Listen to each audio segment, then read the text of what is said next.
My name is Tim Carter, and I pastor Landmark Missionary Baptist Church in Jacksonville, Arkansas. This is a lesson for Koine University, an extension of Landmark Missionary Baptist Church, our apologetic and outreach ministry, iamkoine.org.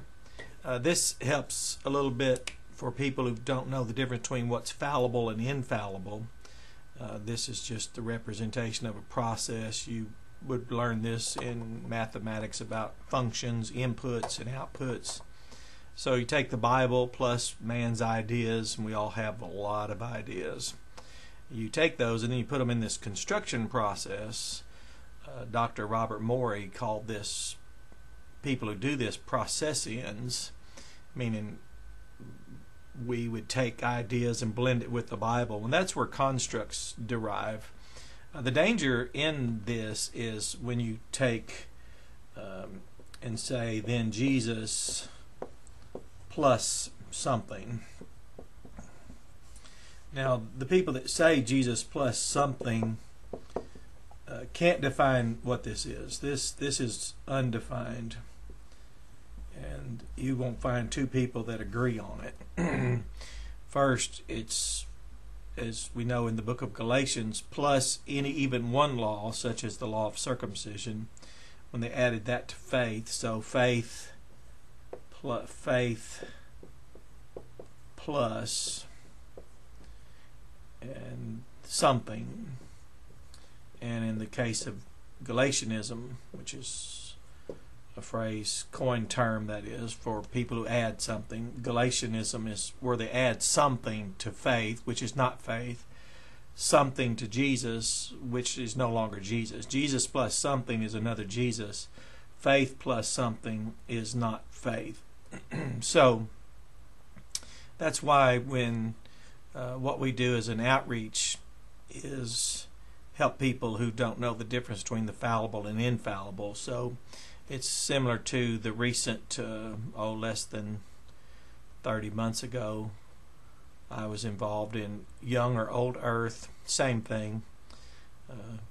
All I do is define, document, and disclose the fallible elements, primarily because I like to move on and get on with the gospel, see the people who believe the gospel fathered through the gospel, then baptized, confer profession of faith upon them, have them united in this assembly here in Jacksonville, and then fellowship into the gospel, and then participate in the commemoration of that fellowship, specifically the gospel, which speaks of Jesus. And we have our communion service and commemorate Christ, and then have them work alongside as we make disciples and as they are discipled.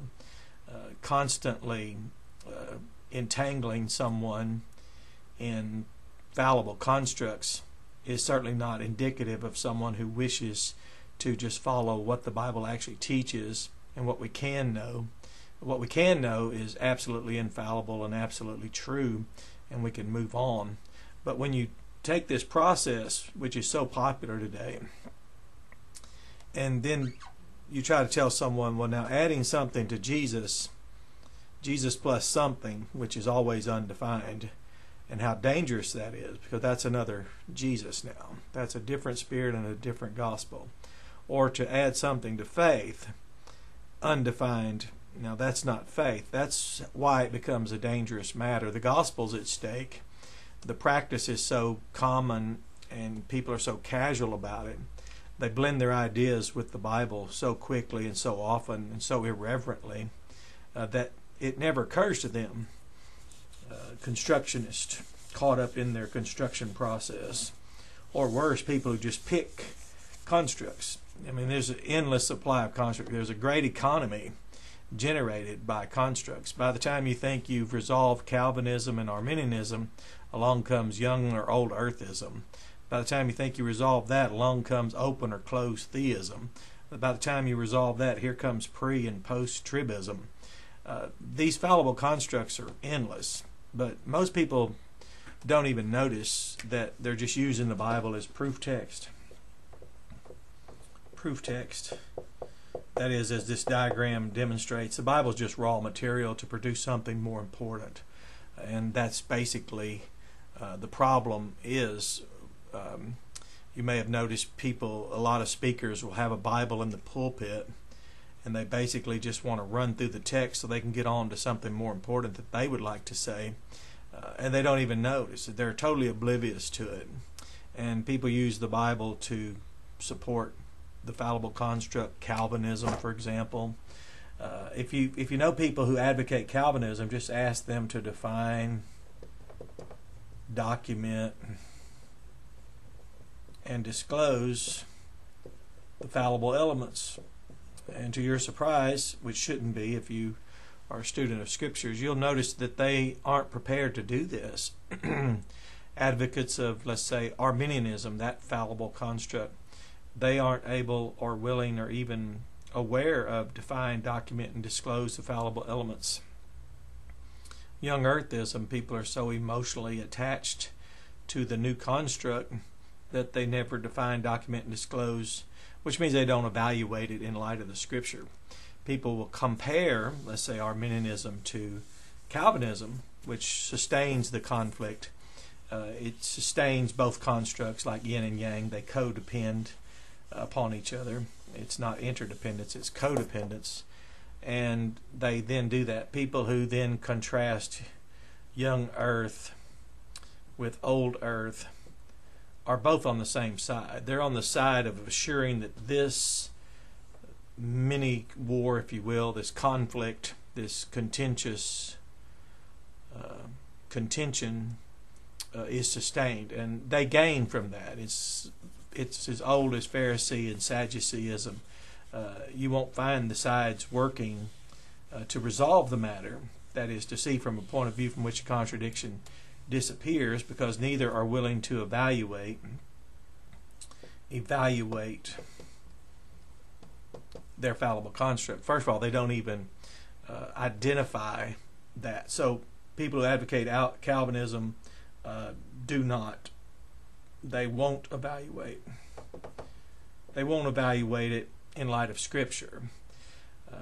People who advocate Arminianism won't evaluate it and notice that. But what happens is what then becomes of the gospel when we teach what the Bible actually says, and then people who advocate Jesus plus something or faith plus something, just ask them what that is, and they'll find it's as endless as their imagination that conjured it. And faith plus something is not faith, and Jesus plus something is not the Jesus of the Bible. So the problem with this whole system here, for example, when I was involved into the young earth theory, whatever that is, that was not even 3 years ago. And when I evaluated, I found it omits instant and spoken creation. And spoken creation, it places without form and void,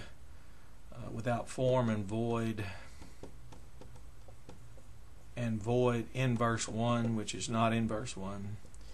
And then 3, it does not acknowledge the difference between the time something came into existence, time of existence, from the age of something.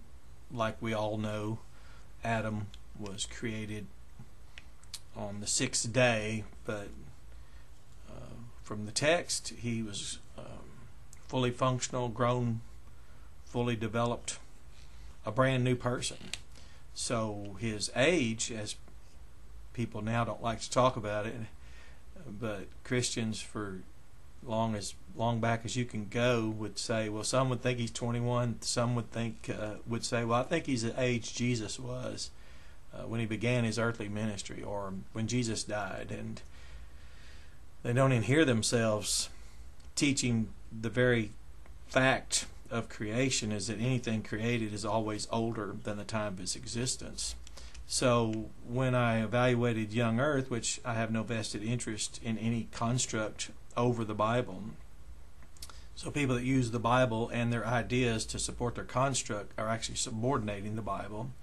And when I evaluate Calvinism and found that there's not even a definition of the free will that they seem to deny, then you are left with libertarian or compatibilism, and then you can immediately find that those aren't. So what was missing in the evaluation of Calvinism was a definition of free will, and number two, it did not distinguish between things God desires and things God determines, which are both in the Bible and teaches. And number three, it did not distinguish between a finite verb, believe, and a participle. So finite verb and participle. You say, well, people don't know all this stuff. Really? Well, I guess not if you're bantering constructs. So finite verb, and then they didn't distinguish the participle. One's a person that's been born out from God, and the other is a person who's yet to believe to be born out from God, generated through the gospel. So you can just go down the list, but since people don't evaluate, they don't define, document, and disclose fallible elements, they just go on with their banter, and the only thing left behind is the Bible. So the gospel is not Jesus plus something like Paul dealt with the Galatians, who had people intrude upon that association of churches in Galatia, and they were wanting to modify the message by adding circumcision, and Paul said it's no longer the gospel. It's not the gospel. He told the church in Corinth that they held up quite well when someone came advocating a different spirit, different gospel, and another Jesus. So that's the dangers of it. And the regrettable, everything else, all the constructs, when evaluated and you actually want to study the Bible, that's what people who study the Bible and support the Scriptures do. We support the Scriptures over fallible constructs. The Scriptures are infallible. The Bible's wholly separate, so it's not even in this process. The Bible does not belong with the ideas of men. So you have a blessed day and enjoy this absolute fact.